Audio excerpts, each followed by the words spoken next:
We continue now from Detroit with this live post-debate factor.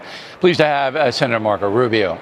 Are you surprised that Donald Trump still is leading after all the incoming he has taken? Mitt Romney today, John McCain, the list, as I just told Mr. Trump, and he wasn't happy to hear it. There's a lot of people that just don't like him. Are you surprised that he still leads? Yeah, he's been very good at dominating media. I mean, getting media to pay attention to him. You look at the coverage. CBS, the head of CBS said this a couple of days ago, that Donald Trump might not be good for America, but he's good for CBS because of their ratings. So I think that factors into this.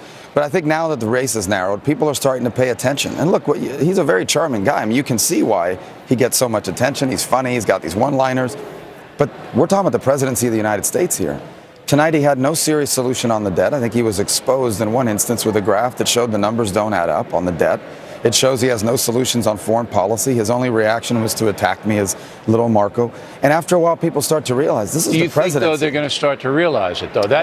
I do. And I hope so for the sake of our republic. Because what's at stake here for our country is very important. This is the most important election in a generation. The world is growing incredibly dangerous. We were reminded of that again tonight with what's happening in North Korea. You can't elect someone who says, I'll get there and then I'll figure it out. Well, and I might remind the people in North Korea, the crazy dictator says he's arming his nuclear devices. But I'm a little amazed that Donald Trump's support is so rock solid at the 35 to 45 level.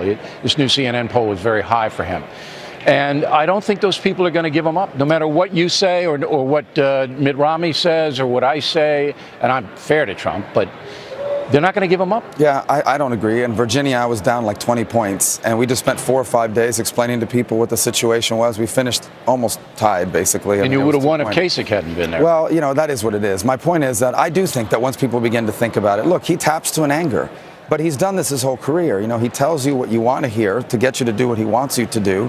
In this case, it's not sign up for Trump University. In this case, it's to give you his vote to become the commander-in-chief of the armed forces of the United States and the president of the most important country on the planet. So this process will continue forward. I honestly believe that as the further we go into this, the more voters begin to learn about his lack of policy. Tonight, he changed his position on multiple issues. I think he'll be held to account for some of that. Do you have the time? Well, Florida, obviously, on the 15th, you got to win Florida. So you're going to have to spend a lot of time there, obviously, on money. And he told, $25 million. Is that true? $25 million you're going to spend in there? No, we're not. I don't know what other people are doing in Florida. I don't know the answer to that, to be honest with you. I can tell you in our campaign, of course, we're going to spend time. Florida's an important state. Right. And we're going to win Florida. How do you know you're going to win? I just know the people of Florida. And I've won there before. We know how to win there. We know how people are going to vote there. But you're down in the polls. It's all said and down. I don't believe these polls you see. I can guarantee you that public poll that was out there is not accurate. It's close. It's going to be a tight race. Yeah. Florida's a collection of people from all over the country. So it is a unique state. It's a swing state for a reason. Even in our own party, it is. What are you going to hit in Florida? Florida's an interesting state because a lot of people from other states go to Florida. Right. Yeah. No state income tax, good and they place vote there. to live. And they're residents now in Florida. What is the theme in Florida that is going to allow you to overtake a Donald Trump? I think in Florida in particular, what you have are people that are coming to get away from what's wrong somewhere else. It's not just the weather. It's a lot of people coming from the Northeast to get away from incompetent and broken government, people that are coming from other countries to get away from that as well.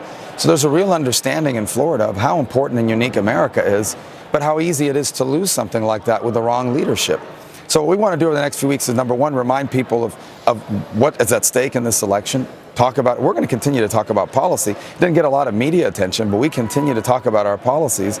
And I ask people to go on marcorubio.com. You'll see we have policies, serious stuff on all the issues before us. But we're also going to point out the fact that what Donald Trump says he's going to do for America is exactly what he's telling people he's going to do for them in his business career. And it hasn't always worked out very well for people that believe him. Do you regret the schoolboy stuff with Trump? The wet pants business and all that? It's not what we do. I don't regret it in the sense that, no, I'll tell you why. Because if anyone deserves to be hit for that, it's him. He's literally spent a year doing that. You know what I always say on this program, and I'm sure you watch every night?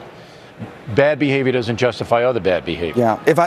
If I don't do it, it'll be because I don't want to do anything, for example, that Jesus wouldn't be proud of, to be honest with you, or that my kids would look at and say, I don't want you to keep doing that. But if anyone deserved to be hit that way. Do you way. feel you had to do that, though, to get down? Donald has insulted everyone you can imagine. He's made fun of disabled people. Yeah, we all know that. Made fun of women. We know the litany. We're talking about you now. There comes a point where you have to stand up to someone, and you have to make clear that if you want to make this about personal attacks, there's a long list of personal attacks that can be made about you. So it's not that. Are you going to continue to do that? Well, that's our plan, is to run our campaign. If it's appropriate, we're definitely going to continue talking about what he's doing now with the con job and the scam he's trying to pull off, where he's trying to do to the American voter what he did to the people at Trump University, promising something that he never intended to deliver on. I don't know if it's going to work, but it better work for the sake of the conservative movement. And I'll tell you what, Party. This is the most amazing campaign I've ever covered. I've done this for 35 years, and I have never seen anything like this.